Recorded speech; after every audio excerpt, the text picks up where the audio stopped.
Dans le choc au sommet de la Serie A, qui opposait l'Inter de Milan au Napoli, les supporters italiens ont encore révélé au monde entier l'une de leurs faces les plus sombres, le racisme. Leur victime préférée se nomme Kalidou Koulibaly, qui a été une nouvelle fois la cible de chants racistes émanant des fans de l'Inter de Milan pendant toute la rencontre. À la 82e minute, Kalidou Koulibaly craque et répond par des applaudissements ironiques pour manifester son mécontentement.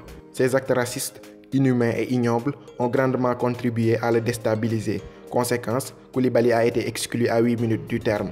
Suite à ces événements regrettables, la planète football est partagée entre honte, indignation et soutien. Ces incidents ont transcendé les frontières du football et ont fait écho jusqu'à la municipalité de Milan. En effet, le maire de la ville de Milan, Giuseppe Sala, a déclaré avoir eu honte des cris racistes lancés à Kalidou Koulibaly et a demandé pardon au nom de toute la ville milanaise au défenseur central sénégalais.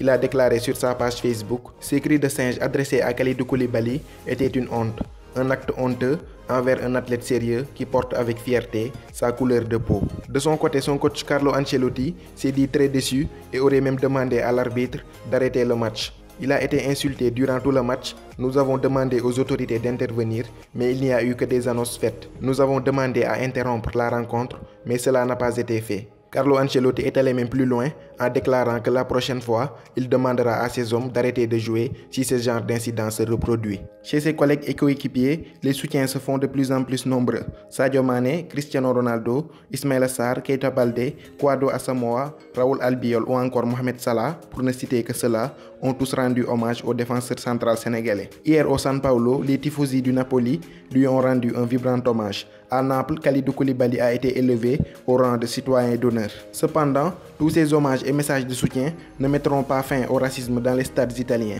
Hier, c'était Mario Balotelli et Kevin Prince Boateng. Aujourd'hui, c'est Kalidou Koulibaly. Demain, ce sera peut-être Kouado Asamoah ou Keita Baldé. Au-delà des paroles, je pense qu'il faut envisager des sanctions plus fermes de la part des instances du football mondial. De son côté, la commission de discipline de la Fédération italienne de football a soi-disant sanctionné l'Inter de Milan. 2 matchs à huis clos, c'est-à-dire sans supporters, en plus d'une suspension de la tribune concernée par les cris de singe pour un match. Kalidou Koulibaly de son côté a été suspendu pour 2 rencontres. Quand la victime et les coupables ont tous les mêmes sanctions, où est la justice dans toute cette histoire? En plus d'avoir supporté les cris de singe pendant presque 90 minutes, les dirigeants de la Fédération italienne de football viennent asséner le coup fatal à Kalidou Koulibaly en le privant de 2 matchs, juste parce qu'il a manifesté son mécontentement d'être traité de singe. Le strict minimum pour réparer le tort causé aurait été d'annuler sa suspension. Ces actes racistes continueront en Italie car leurs auteurs savent qu'insulter un noir ne comporte aucun risque à part être privé de stade pour 2 petits matchs. Il faut des sanctions plus sévères, allant même jusqu'au retrait d'au minimum 5 points à l'équipe concernée et une lourde amende financière. Quant à l'arbitre de la rencontre, M. Paolo Silvio Mazzoleni, il est soit con, soit raciste. Même à 44 ans, cet homme n'est doté d'aucune intelligence sociale, ni d'empathie, ni de compréhension de l'autre. Pourquoi n'a-t-il pas arrêté le match après avoir entendu les cris de singe? Pour ce qui est du carton rouge de Kalidou Koulibaly, comment peut-on demander à un être humain de rester calme et stoïque quand on le traite d'animal pendant presque 90 minutes?